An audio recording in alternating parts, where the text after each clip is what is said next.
Aloha Heart is a Hallmark film from 2023.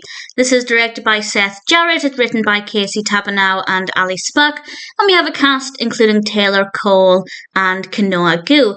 And I didn't really enjoy this one. It's very rare that I won't like a Hallmark film. And I wouldn't say I hated it. It's not terrible. I just found it to be very boring and the characters were really, really dull. The performances are okay with the material that they had, but I just found that there was no spark in this. There was nothing that was interesting. The setting is quite nice. It's filmed in Hawaii, it's filmed in Honolulu and a couple of other places, and it is gorgeous, absolutely beautiful, but the rest of it was just a little bit flat. It's about a destination wedding, and our protagonist Sara ends up speaking with Manu, who runs the hotel, and they start to spend time together, and of course we have the main romantic aspect of the film while they're getting things ready for the wedding, and of course that's where the film is heading towards, and there's nothing necessarily wrong with it. The narrative works, I guess.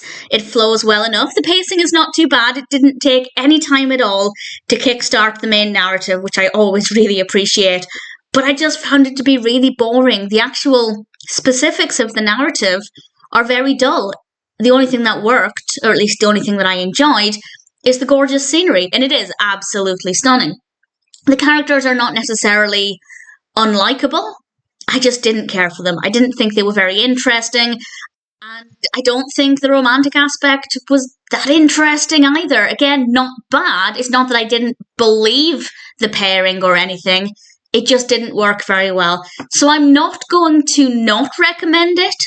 If you're a Hallmark fan in general, then I'd say absolutely check it out. There might be some things about it that appealed to you, but personally, I didn't really get any joy out of this. It wasn't necessarily a chore to watch it, but I was basically waiting for something interesting to happen. I was waiting for that beautiful, heartwarming, comforting spark that we get with Hallmark films. And unfortunately, for me at least, that just never arrived. So if you're a Hallmark fan, if you like this kind of film in general, then I'd say it's probably worth watching. But other than that, I'd say that Aloha Heart just doesn't really have anything interesting to offer at all.